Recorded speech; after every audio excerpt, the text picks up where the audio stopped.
আউযুবিল্লাহি মিনাশ শাইতানির রাজিম। বিসমিল্লাহির রহমানির রহিম। প্রিয় ভিউয়ার্স, আসসালামু আলাইকুম। আজকে যে বিষয়টি আলোচনা করব সেটা হলো জান্নাতের শর্ত, পর্ব ২। আমরা জান্নাতের শর্তের প্রথম পর্বে আলোচনা করছিলাম যে জান্নাতে যাওয়ার শর্ত সমূহ। আমরা তখন দুটি বিষয়, ঈমান এবং সৎ কাজ। আজকের পর্বে আলোচনা করব সৎ কাজের তালিকা সমূহ, অর্থাৎ আল্লাহ পবিত্র কোরআনে সৎ কাজের যে বিবরণ দিয়েছেন সেগুলো নিয়ে আলোচনা করব। সূরা আল বাকারা আয়াত নম্বর ৭৭। লাইসাল বিররা আনতু ওয়াল্লু উজুহাকুম কিবালাল মাশরিকি ওয়াল মাগরিবি ওয়ালাকিন্নাল বিররা মান আমানা বিল্লাহি ওয়াল ইয়াউমিল আখিরি ওয়াল মালাইকাতি ওয়াল কিতাবি ওয়ান নাবিয়িনা ওয়াল আতাল মালা আলা হুব্বিহি যাবিল কুরবা ওয়াল ইয়াতীমা ওয়াল মাসাকিনা ওয়াবনাস সাবিলি ওয়াস সাইলিনা ওয়া ফির রিকাব ওয়া আকামাস সালাতা ওয়া আতাজ যাকাতা ওয়াল মুফুনা বিয়াদিহি ইজা আহাদু ওয়াস সাবিরিনা বিল ফিল বাসাই ওয়াদ-দাররাই ওয়া হিনাল বাসি ওয়া উলাইকা সাদাকু ওয়া উলাইকা হুমুল মুত্তাকুন। লাইসাল বিররা আন তুওয়াল্লু উজুহাকুম কিবালাল মাশরিকি ওয়াল মাগরিবি, নয় যে তোমরা তোমাদের চেহারা পূর্ব ও পশ্চিম দিকে ফিরাবে। পূর্ব এবং পশ্চিম দিকে ফিরানোই সৎ কাজ নয়। অর্থাৎ এখানে পূর্ব পশ্চিম দিকে বলতে এখানে কিবলার দিকে বোঝাইছে, যারা কিবলার পশ্চিম অবস্থিত তারা পূর্ব দিকে ফিরে, এবং যারা যারা কিবলার পূর্ব দিকে অর্থাৎ আমরা পশ্চিম দিকে ফিরিয়ে কিবলা অনুসরণ করব। এর আরেকটি ব্যাখ্যা আছে যে বাইতুল আকসা থেকে কাবার দিকে মুখ ফেরানোর কথা বলা হয়েছে। উভয় ক্ষেত্রেই এখানে নামাজ বুঝাইছে, অর্থাৎ পূর্ব পশ্চিমে মুখ ফেরানো দ্বারা এখানে নামাজই বুঝাইছে।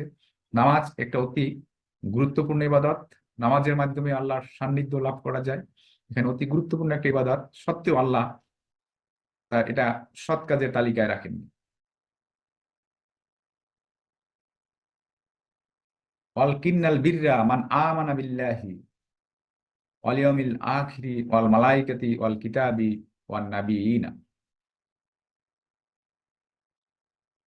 But true righteousness is in one who believes in Allah, that last days, the angels, the book, and the prophet. যে ঈমান আনে আল্লাহ, শেষ দিবসে, ফেরেশতাগণ, কিতাব ও নবীগণদের প্রতি। তৃতীয় পর্বে যখন ঈমান নিয়ে আলোচনা করব তখন ঈমানের বিস্তারিত আলোচনা করব।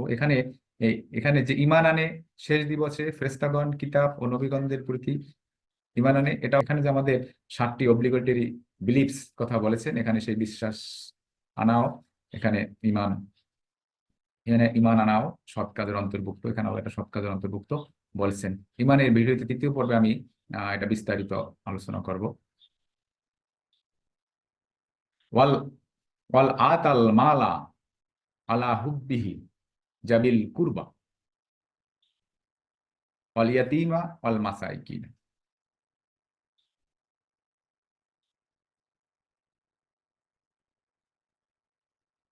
Gives wealth in spite of love for it. হু এখানে আল্লাহ বলেছেন যে ভালো কাজে আরো সংজ্ঞা দিতে গিয়ে আল্লাহ বলেছেন যে সম্পদ প্রদান করে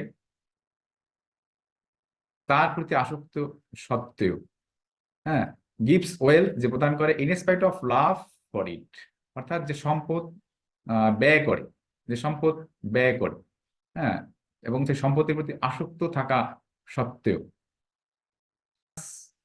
কোথায় কোথায় ব্যয় করতে বলছেন এখানে?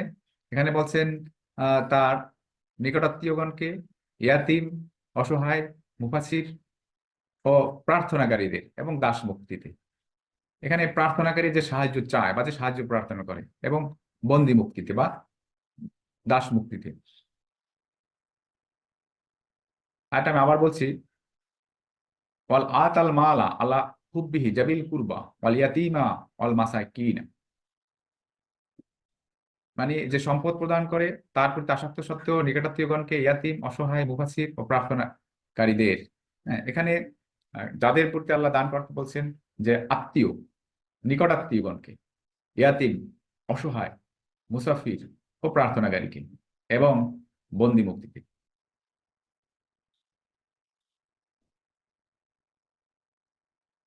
অবনাস সাবিলি ওয়া সাহিলিনা অফির রিকাব। অফির রিকাব অর্থাৎ যে সাহায্য প্রার্থনাকারীগণ এবং বন্দি মুক্তিতে, বা এখানে দাস মুক্তি। দাস মুক্তি প্রথাটা আমাদের বর্তমানে এখন নাই, এটা আগে ছিল। তবে প্রার্থনাকারী যে সাহায্য চায়, এই ভিক্ষুক বা যে চায় তাদেরকে দান করতে বলছেন, নিকটাত্মীয়, ইয়াতিম, অসহায়, মুসাফির ও প্রার্থনাকারী কাদেরকে, এবং দাস মুক্তিতে। ওয়াকামা সালাতা ওয়াতা জাকাতা, যে সালাত কায়েম করে এবং জাকাত দেয়। এবং এখানে একই আয়াতে আল্লাহ বলেছেন প্রথমে যে পূর্বপশ্চে মুখ করাটাই আমাদের সৎ কাজ নয়, আবার বলছেন যে সালাত কায়েম করে জাকাত আদায় করে। এখানে সালাত কায়েম করা বোঝাইছে। এখানে মুসলিম জাহানের আহ, যিনি প্রধান থাকেন, অর্থাৎ ইমাম বা লিডার, তিনি তার কওমের উপর এই সালাত কায়েম করবেন। সালাত কায়েম দ্বারা বোঝাইছে এখানে আমরা একটা আয়াত আছে, ইন্না সালাতা তানহা আনিল ফাহশাই ওয়াল মুনকার, নিশ্চয়ই সকল অশ্লীল কাজ থেকে ফিরিয়ে রাখে। যদি তার কওমের মধ্যে যদি সালাদ প্রতিষ্ঠিত হয়, তাহলে একটা সমাজ প্রতিষ্ঠিত হবে, সুন্দর একটা সমাজ, যাতে আহ একাকী একটা সুন্দরী রমণী অলংকার পরিহিত অবস্থায় গভীর রাত্রে বহুদূর পর্যন্ত চলে যায়, তার মধ্যে কোনো ভয়ের কোনো চিহ্ন থাকে না। ভালো, কারণ সেখানে সালাদ প্রতিষ্ঠিত আছে। মানুষ রাত্রে ঘুমাবে, দরজা দেওয়ার প্রয়োজনীয় তো মনে করবে না। তো আরেকটি আছে যে সালাদ আহ আরবির ভাষাতাত্ত্বিক অর্থ হলো ক্লোজলি ফলোয়ার। ফলোয়ার আল মুসাল্লি অর্থাৎ ছায়ার মতো ফলোয়ার।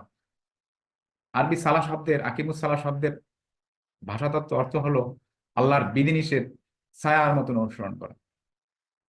এরপরে এই আয়াতে রোজার কথা উল্লেখ নেই, সম বা রোজার কথা উল্লেখ নাই, তবে বিত্তবানদের জাকাত প্রদান করার কথা বলেছেন। এবং আহ হজের কথা এই আয়াতে নাই। তারপর বলেছেন যারা অঙ্গীকার করে এবং তা পূর্ণ করে, অদা করে এবং অদা রক্ষা করা সৎ কাজের মধ্যে পড়ে। এবং যারা বিপদে আপদে এবং কঠিন মুহূর্তে ধৈর্য ধারণ করে সংকটে, কারণ মানুষ আহ অসহায় এবং দুর্দশার ধৈর্যহারা হয়ে চুরি, ডাকাতি, অন্যায়, মিথ্যা, প্রতারণা ইত্যাদির সাথে জড়িয়ে যায়। এহেন কঠিন মুহূর্তে যারা ধৈর্য ধারণ করতে পারে, এমন দুর্দশাগ্রস্ত মানুষকেই জান্নাতের সুসংবাদ দিয়েছেন, এবং তারাই সত্যবাদী এবং তারাই মুত্তাকি। আমরা সৎ কাজের আদেশ সম্পর্কে আরো কিছু আয়াত দেখে নেই। সূরা আল বাকারা 195। এখানে বলছেন, আর তোমরা আল্লাহর রাস্তায় ব্যয় করো এবং নিজ হাতে নিজেদের ধ্বংসে নিক্ষেপ করো না, আর সুকর্ম করো, নিশ্চয়ই আল্লাহ সুকর্মশীলদের ভালোবাসেন। আল্লাহ এদেরকে ভালোবাসেন। কাদের ভালোবাসেন? নিশ্চয়ই আল্লাহ সুকর্মশীলদের ভালোবাসেন। সূরা বাকারা 195 নম্বর আয়াতে আল্লাহ বলেছেন, তোমরা আল্লাহর রাস্তায় ব্যয় করো। তোমরা আল্লাহর রাস্তায় ব্যয় করো। এখানে আল্লাহ রাস্তায় ব্যয় কথা বলে দান বাক্স নিয়ে খুলে বের হলেই সেখানে মুক্ত হস্তে দান করা যাবে না। আল্লাহ কোন কোন খাতে ব্যয় করবে সেটা আল্লাহ বলে দিয়েছেন। আমরা পূর্বের আয়াতে নিকটাত্মীয়, ইয়াতীম যাদেরকে বলছেন এখানে ব্যয় করতে বলছেন। আমরা পরবর্তী আয়াতে দেখি আল্লাহ কোথায় কোথায় ব্যয় করার কথা বলেছেন। সূরা বাকারা 215 নম্বর আয়াত। সূরা আল বাকারা 215 নম্বর আয়াত আল্লাহ এখানে বলেছেন, তারা তোমাকে জিজ্ঞাসা করে তারা কি ব্যয় করবে, বলো তোমরা যে সম্পদ ব্যয় করবে তা পিতামাতা, আত্মীয়, ইয়াতীম, মিসকিন, মুফাসসিরদের জন্য, আর যে কোনো ভালো কাজ তোমরা করো, নিশ্চয়ই সে ব্যাপারে আল্লাহ সুপরিজ্ঞাত। তা কোথায় ব্যয় করার কথা আল্লাহ বলেছেন?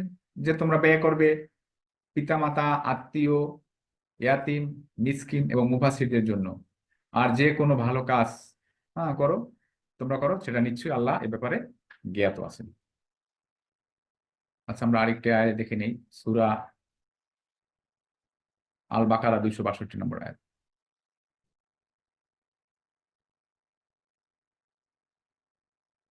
সূরা আল বাকারা 262। যারা আল্লাহ রাস্তায় তাদের সম্পদ ব্যয় করে, অথবা তারা তা ব্যয় করেছে তার পিছনে খোটা দেয় না এবং কোনো কষ্টও দেয় না, তাদের জন্য তাদের রবের নিকট তাদের প্রতিদান রয়েছে এবং তাদের কোনো ভয় নেই, তারা চিন্তিত হবে না। এখানে সম্পদ ব্যয় করার পরে, আল্লাহ সম্পদ ব্যয় করার পরে এবং পরে তা সামনে এবং পিছনে তাকে স্মরণ করিয়ে দেয় না বা তাকে খোটা দেয় না, হ্যাঁ, এবং তাকে এর বিনিময়ে কোনো কষ্টও দেয় না, তাদের জন্যই তাদের রবের নিকট তাদের প্রতিদান রয়েছে এবং তাদের কোনো ভয় নেই। কারণ দান করে তা পরবর্তীতে আহ বলে বেড়ানো বা খোটা দেওয়ার চেয়ে দান না করাই ভালো। এবং এদেরকে আল্লাহ, যারা দান করবে এবং সামনে পিছনে বলে বেড়াবে না, অর্থাৎ খোটা দেবে না, তাদেরকেও আল্লাহ যা মানে সৎ কাজের অন্তর্ভুক্ত করেছেন, সৎ কর্মশীলদের অন্তর্ভুক্ত করেছেন।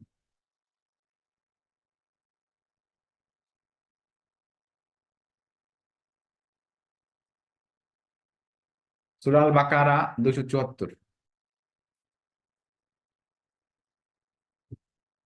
সূরা আল বাকারা 274 নম্বর আয়াত, আল্লাহ বলেছেন, যারা তাদের সম্পদ ব্যয় করে রাতে ও দিনে, গোপনে ও প্রকাশ্যে, অতএব তাদের জন্য রয়েছে তাদের রবের নিকট তাদের প্রতিদান, আর তাদের কোনো ভয় নেই এবং তারা চিন্তিত হবে না।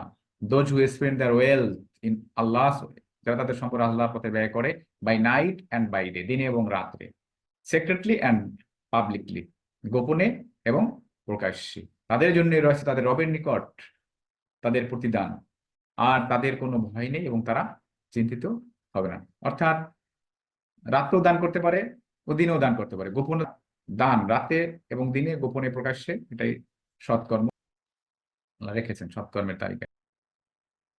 সূরা আল ইমরান 134। যারা সুসময় ও দুঃসময় ব্যয় করে এবং ক্রোধ সংবরণ করে, এখানে আল্লাহ বলেছেন যারা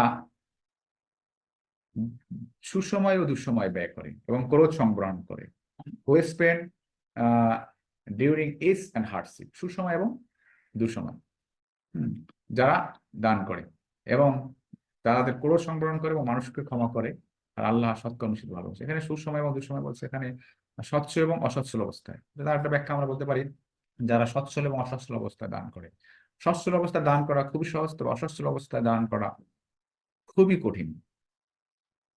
কেন আল্লাহ সচ্ছল এবং অসময়, অর্থাৎ দুঃসময় আমার সুসময় বা দুঃসময় উভয় সময় আমাদের দান করতে পারছে, অর্থাৎ আমার চরম সংকটের মুহূর্তে, আমার আমার অর্থ অভাবে থেকে তখন আমাদের দান করতে, আমার 1 টাকা আছে তখন 5 পয়সা দান করতে বলছেন।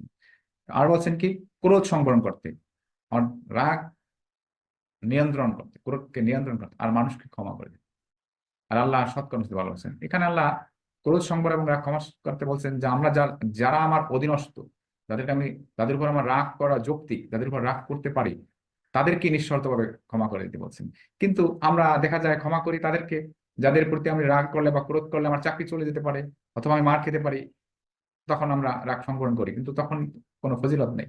বরঞ্চ আমাকে আল্লাহ ক্ষমা করতে বলেছেন, এবং কারণ আহ আল্লাহ এই যারা ক্ষমা করবে এবং আল্লাহ সুসময় এবং দুঃসময় ব্যয় করবে, তারা সৎকর্মশীল এবং আল্লাহ সৎকর্মশীলদের ভালোবাসছেন, অর্থাৎ তারা জান্নাতি। এখানে যে আমার অধীনস্থ যারা থাকবে তাদেরকে সর্বাবস্থায় ক্ষমা করে দেওয়ার কথাই বলেছেন। এতক্ষণ আমরা সৎকর্মের তালিকা পবিত্র কোরআনের আয়াতের অনুসারে আলোচনা করলাম। সূরা বাকারা 157 আয়াত, যেখানে ডিটেলস বলা আছে, সূরা বাকারা 195, সূরা বাকারা 215, সূরা বাকারা 262 এবং সূরা বাকারা 274 এবং সূরা আল ইমরানের 134 আয়াতে সৎকর্মের তালিকা দেওয়া হয়েছে। এই সৎকর্মের তালিকায় এখানে জাকাতটার কথা উল্লেখ আছে, আর নামাজ বা রোজা এবং হজ এগুলো সৎকর্মের তালিকা নেই, যদি এগুলো বিশেষ বৈশিষ্ট্যমণ্ডিত এবং আহ আল্লাহর সান্নিধ্য লাভের একটা ইবাদত, কিন্তু এগুলো আল্লাহ সৎকর্মের লিস্ট রাখে নাই। আল্লাহ সৎকর্মের লিস্ট রাখছেন জাকাত, ক্ষমা, দান, এবং কাদের কাদের দান করতে হবে এগুলো, অর্থাৎ সমাজ উন্নয়নের, সামাজিক কর্মকাণ্ডে, মানবতার কল্যাণের এই সমস্ত কাজগুলোকে আল্লাহ সৎকর্ম অন্তর্ভুক্ত করছেন, এবং এখানেও সৎকর্মশীলদের আল্লাহ জান্নাতের সুসংবাদ দিয়েছেন।